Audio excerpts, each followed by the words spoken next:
بسم اللہ الرحمن الرحیم صلی اللہ تعالی علیہ وآلہ وسلم۔ امید ہے ناظرین آپ سب لوگ خیریت سے ہوں گے انشاءاللہ۔ آج الحمدللہ آج میں آپ کو بہت پیاری چیز سنانے والا ہوں ماشاءاللہ۔ تو ایسے ہی عید الاضحیٰ کا دن ہے، آپ سب کو خوب عید مبارک ہو۔ میرے سارے دوستوں کو جن کو مل نہیں پایا سب کو خوب عید مبارک ہو ماشاءاللہ۔ پہلے انشاءاللہ کچھ چیزیں سن لیتے کہ قربانی کے تعلق سے، اس کے بعد انشاءاللہ ہم نے دوسری بات کرتے ہیں۔ سب سے پہلے کہ میرے پیارے آقا صلی اللہ تعالی علیہ وسلم کے پیارے دیوانوں، ماہ ذی الحجہ اسلامی سال کا سب سے آخری مہینہ ہے، اور قرآن پاک میں جن 4 مہینوں کے حرمت والے ہونے کا تذکرہ ہے ان میں سے ایک یہ بھی ہے۔ قرآن مقدس میں اللہ تعالیٰ ارشاد فرماتا ہے کہ بے شک مہینوں کی گنتی اللہ کے نزدیک 12 مہینے ہیں۔ اللہ کی کتاب میں جب سے ان سے آسمان و زمین بنائے ان میں 4 حرمت والے ہیں۔ حرمت والے 4 مہینے رجب، ذوالقعدہ، ذوالحجہ اور محرم ہیں، مگر دیگر مہینوں پر ماہ ذی الحجہ کی عظمت و فضیلت چند وجوہات سے ہے۔ یہ اجتماع عظیم کا مہینہ ہے، یعنی کہ اجتماع عظیم کا مہینہ ہے، کیونکہ اس ماہ میں دنیا کے ہر گوشے میں مسلمان حج بیت اللہ یعنی کہ حج کرنے کے لیے اور زیارت خانہ کعبہ کے لیے حدود حرم میں داخل ہو جاتے ہیں۔ یہ صبر کا مہینہ ہے کہ مسلمان عرفات کے میدان میں تڑپتی ہوئی دھوپ میں وقوف عرفہ کرنے اور بے شمار صعوبتوں کے باوجود محض رضا الہی کے واسطے لبیک اللہم کا نعرہ بلند کرتے ہوئے خدا وحدہ لا شریک کی بزرگی اور بہتری بیان کرتے ہوئے یہی وہ مہینہ ہے جس میں مسلمان اللہ تعالیٰ کی برگزیدہ بندی حضرت ہاجرہ رضی اللہ تعالیٰ عنہ کی یاد مناتے ہوئے صفا اور مروہ کی سعی کرتے ہیں، یعنی کہ جو حج کرنے جاتے ہیں بالخصوص اس مہینوں کا تعلق حج سے۔ اسی طرح اس کی فضیلت اس طور پر بھی ہے کہ قرآن مقدس میں اللہ تعالیٰ نے اس ماہ کے عشر اولیٰ کی قسم یاد فرمائی، چنانچہ ارشاد باری تعالیٰ یعنی کہ اللہ تعالیٰ کلام پاک میں ارشاد فرماتا ہے، جس کا ترجمہ اس صبح کی قسم اور 10 راتوں کی، پارہ 30 سورہ فجر کی آیت نمبر 1 اور 2 میں۔ ایک تفسیر کے مطابق یہاں صبح سے مراد پہلی ذی الحجہ کی صبح ہے، اور یہاں لایلی عشری کے بارے میں حضرت سیدنا عبداللہ بن عباس رضی اللہ تعالیٰ عنہ سے روایت ہے کہ ان راتوں سے مراد ذی الحجہ کی پہلی 10 راتیں ہیں۔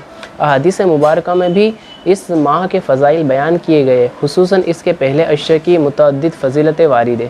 عشرہ ذی الحجہ احادیث کے آئینے میں دیکھیں، حضرت ابن عباس رضی اللہ تعالیٰ عنہ سے روایت ہے کہ اللہ عز و جل کے پیارے حبیب اللہ جل جلالہ کے پیارے رسول صلی اللہ تعالی وسلم فرمانے عالی شان ہے، کوئی دن ایسا نہیں جس میں اللہ کے نزدیک ان دنوں سے زیادہ کوئی نیکی محبوب ہے۔ صحابہ اکرام رضوان اللہ تعالی علیہ اجمعین نے عرض کیا، یا رسول اللہ صلی اللہ علیہ وآلہ وسلم، اللہ کی راہ میں جہاد کرنا بھی؟ آپ صلی اللہ علیہ وسلم نے فرمایا کہ ہاں، اللہ کی راہ میں جہاد کرنا بھی، مگر جب کہ کوئی شخص اپنی جان پر اور مال لے کر اللہ کی راہ میں نکلا اور ان میں سے کچھ لے کر بھی واپس نہ آیا۔ میرے پیارے آقا صلی اللہ علیہ وسلم کے پیارے دیوانوں، اللہ کی راہ میں جہاد کرنے والا اللہ کے دین کی سربلندی کے لیے کفار و مشرکین سے جہاد کرتا ہے۔ اس کے بدن پر زخم ہوتے ہیں، وہ انہیں برداشت کرتا ہے، اسے تکلیف ہوتی ہے، وہ صبر کرتا ہے اور اپنی پیاری جان کا نذرانہ پیش کرنے کے مجاہدین کا عظیم رتبہ حاصل کرتا ہے۔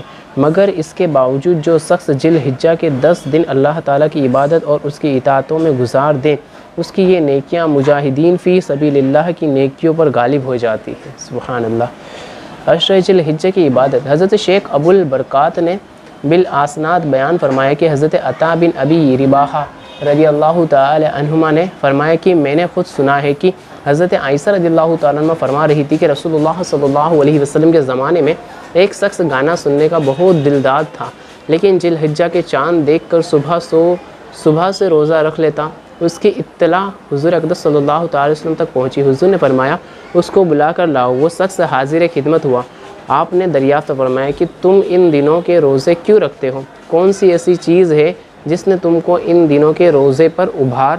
اس نے عرض کیا، یا رسول اللہ صلی اللہ علیہ وسلم، یہ دن حج کے ہیں اور عبادت کے ہیں، اور میری خواہش ہے کہ اللہ تعالیٰ اس کی دعا میں مجھے بھی شریک کر دے۔ حضور صلی اللہ علیہ وسلم نے ارشاد فرمایا، تم جو روزے رکھتے ہو اس کے ہر روزے کے عوض تم کو 100 غلام آزاد کرنے کا، قربانی کے لیے حرم میں 100 اونٹ بھیجنے اور جہاد میں سواری کے لیے 100 گھوڑے دینے کا ثواب ملتا ہے۔ سبحان اللہ۔ میرے پیارے آقا صلی اللہ علیہ وسلم کے پیارے دیوانوں، عشرہ ذی الحجہ کے روزے نفلی ہے، ایسا نہیں ہے کہ اگر کوئی شخص نہ رکھے تو گنہگار ہوگا، یہ روزے نفل ہے کہ اگر رکھے تو ثواب ملے گا اور نہ رکھے تو کوئی گناہ بھی نہیں ہے۔ ورنہ کوئی ایسا سوچ رہے کہ نہیں رکھنا ہی پڑے گا، تو ایسا نہیں ہے۔ نفل روزے جس کی طاقت ہو، گھر والے اجازت تو رکھیں، نہیں تو نہیں رکھیں گے تو بھی چلے گا۔ آگے دیکھیں، دن اور میرے پیارے آقا صلی اللہ علیہ وسلم کے پیارے 10 ذی الحجہ کے روزے نفلی ہے، ایسا نہیں کہ یہ کوئی فرض ہے، یہ نفل روزے آپ رکھ سکے تو ضرور رکھیں اور بڑا ثواب ملے گا۔ حضرت ابو ہریرہ رضی اللہ تعالیٰ عنہ سے روایت ہے کہ اللہ کے رسول صلی اللہ علیہ وسلم نے فرمایا، اللہ کے نزدیک سب سے زیادہ پسندیدہ دن جس میں اس کی عبادت کی جائے ذی الحجہ کے 10 دن ہیں۔ اس کے دن کا روزہ 1 سال کے روزے کے برابر اور ہر رات کا قیام شب قدر کے قیام کے برابر ہے۔ حضرت شیخ ابو البرکات رضی اللہ تعالیٰ نے بالاسناد حضرت عائشہ رضی اللہ تعالیٰ نے سے روایت کیا کہ رسول اللہ صلی اللہ علیہ وسلم نے ارشاد فرمایا، جس شخص نے 10 ذی الحجہ کی کسی تاریخ کو رات بھر عبادت کی تو گویا اس نے سال بھر حج اور عمرہ کرنے والے کی سی عبادت کی، اور جس نے 10 ذی الحجہ کے روزے رکھے تو گویا اس نے پورے سال عبادت کی۔ تو یہ ماشاءاللہ ابھی ذی الحجہ کا مہینہ چل رہا ہے، آج عید کا دن ہے، 10واں دن ہے۔ اللہ تعالیٰ آپ کو توفیق دے، تو کوشش کرے کہ راتوں کو عبادت میں اللہ تعالیٰ توفیق دے تو ضرور گزارنے کی کوشش کرے۔ 10 ذی الحجہ کے اعمال صالحہ یعنی کہ بہت نیک اور اچھے اعمال، جو شخص ان 10 ایام کی عزت و قدر کرتا ہے، اللہ تعالیٰ یہ 10 چیزیں اس کو مرحمت فرماتا کر اس کی عزت افزائی کرتا ہے، اس کی عمر میں برکت عطا فرماتا ہے، اس کے مال میں برکت عطا فرماتا ہے، اس کے اہل و عیال کی حفاظت فرماتا ہے، اس کے گناہوں کا کفارہ بنا دیتا ہے، نیکیوں میں اضافہ فرماتا ہے، نظر میں آسانی پیدا فرما دیتا ہے، اور ظلمت میں روشنی عطا فرمائے گا، میزان میں سنگینی وزن کر دے گا، دوزخ کی طبقات سے نجات عطا فرمائے گا، جنت کے درجات پر عروج عطا فرمائے گا۔ اور بھی بہت ساری چیزیں اس میں ہیں، لیکن میں اتنی ساری چیزیں بھی بتانے بیٹھوں گا تو وقت بہت زیادہ چلا جائے گا۔ اب دیکھیں اس میں جو مجھے لگ رہا ہے ایسا کہ بتانا چاہیے وہ بتاتا ہوں۔ قربانی کے معنی کہ قربانی کیا ہے، قربانی کی ڈیفینیشن کیا ہے۔ میرے پیارے آقا صلی اللہ علیہ وسلم کے پیارے دیوانوں، لفظ قربانی جو اردو میں ہے استعمال کیا جاتا ہے، اس کو عربی زبان میں قربانو کہتے ہیں، جیسا کہ قرآن مقدس میں موجود ہے، حَتَّى يَأْتِيَنَا بِقُرْبَانٍ تَأْكُلُهُ النَّارُ، پارہ 4 آیت نمبر 183۔ لفظ قربان قرب سے بنا ہے، جس کا معنی ہے قریب ہونا، تو گویا قربانی اللہ کے قریب ہونے کا ایک ذریعہ ہے کہ جو لوگ صدق دل سے یعنی کہ سچے دل اور خلوص کے ساتھ قربانی کرتے ہیں وہ لوگ اللہ عز و جل اللہ کریم سے قریب ہو جاتے ہیں۔ قربانی کیا ہے؟ حضرت زید بن اکرم رضی اللہ تعالیٰ عنہ سے روایت ہے کہ نبیوں کے سلطان صلی اللہ تعالیٰ علیہ وسلم نے اصحاب سے عرض کیا، یا رسول اللہ صلی اللہ علیہ وسلم، حضرت زید بن ارقم رضی اللہ تعالیٰ عنہ سے روایت ہے کہ نبی کریم صلی اللہ علیہ وسلم کے اصحاب نے عرض کیا، یا رسول اللہ صلی اللہ علیہ وسلم، یہ قربانیاں کیا ہے؟ قربانی کیا ہے؟ آپ نے فرمایا تمہارے باپ ابراہیم علیہ السلام کی سنت ہے۔ انہوں نے عرض کیا کہ یہ رسول اللہ صلی اللہ علیہ وسلم ہمارے لیے اس میں کیا ہے؟ آپ نے فرمایا ہر بال کے برابر ایک نیکی ہے۔ صحابہ نے عرض کیا کہ بھیڑ کے بال؟ آپ نے فرمایا بھیڑ کے بال کے ہر سود کے برابر نیکی ہے۔ سبحان اللہ۔ حقیقت قربانی، شمس الائمہ سرخسی حنفی رضی اللہ رحمۃ اللہ تعالی لکھتے ہیں کہ مالی عبادت 2 قسم کی ہے، ایک تو بطریق تملیک ہے، یعنی اللہ تعالیٰ کی رضا کے لیے کسی کو کوئی چیز دے دینا جیسے صدقات و زکوٰۃ وغیرہ، اور ایک بطریق اطلاف ہے، یعنی اللہ تعالیٰ کی رضا کے لیے کسی چیز کو ہلاک کر دینا جیسے غلام آزاد کرنا۔ قربانی میں یہ دونوں قسمیں جمع ہو جاتی ہیں۔ اس میں جانور کو خون بہا کر اللہ کے قرب حاصل کیا جاتا ہے، یہ اطلاف، اور اس کے گوشت کو صدقہ کیا جاتا، یہ تمہیل ہے۔ بہت ساری چیزیں اس میں ہیں، ابھی تو اب میں کیا بتاؤں ماشاءاللہ۔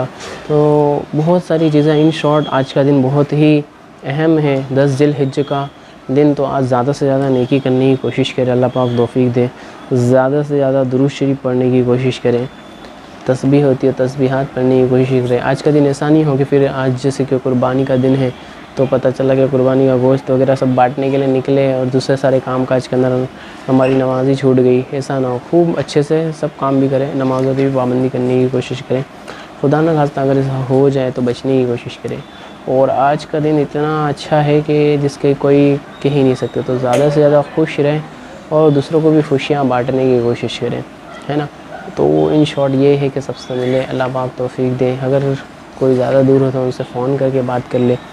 عقیقے کے بارے میں دیکھیے عقیقہ کیا ہے۔ میرے پیارے آقا کے پیارے دیوانوں، بچہ پیدا ہونے کے شکریہ میں جو جانور ذبح کیا جاتا ہے اس کو عقیقہ کہتے ہیں۔ احناف کے نزدیک عقیقہ مباح مستحب یعنی کہ بہت زیادہ پسندیدہ عمل ہے۔ یہ جو بعض کتابوں میں مذکور ہے کہ عقیقہ سنت نہیں، اس سے مراد یہ ہے کہ سنت موقدہ نہیں، ورنہ جب خود حضور صلی اللہ علیہ وسلم کے فعل سے اس کا ثبوت موجود ہے تو ملکن اس کے سنت ہونے سے انکار صحیح نہیں۔ بعض کتابوں میں یہ آیا ہے کہ قربانی سے یہ منسوخ ہے کہ اس کا مطلب یہ ہے کہ اس کا وجوب منسوخ ہے، جس طرح کہا جاتا ہے کہ زکوٰۃ نے حقوق مالیہ کو منسوخ کر دیا، یعنی ان کی فرضیت منسوخ ہو گئی۔ حقوق کی بھی بہت زیادہ فضیلت ہے۔ تو ان شارٹ آپ سب کو خوب مبارک ہو عید الاضحیٰ کا دن، دعا خیر میں یاد رکھیں، جزاک اللہ خیرہ۔ اور ماشاءاللہ جو لوگ ٹائم مینجمنٹ کا کورس نہیں کر رہے ہو تو ان سے ریکویسٹ ہے کہ زیادہ سے زیادہ کورس کرنے کی کوشش کریں۔ میرا نمبر دکھ رہا ہوگا تو اس پر بھی انشاءاللہ بھیجو کہ ویسے آپ کو پورے 30 دن کا پورا کورس جو ہے اس پوری کی پوری لنک آپ کو ایک ساتھ میں مل جائے گی۔ تو انشاءاللہ امید کرتا ہوں آپ ضرور کریں گے۔ دعا خیر میں یاد رکھیں، جزاک اللہ خیرہ۔ اللہ حافظ، اور سب کو خوب عید مبارک ہو۔ السلام علیکم ورحمۃ اللہ وبرکاتہ۔ اللہ حافظ۔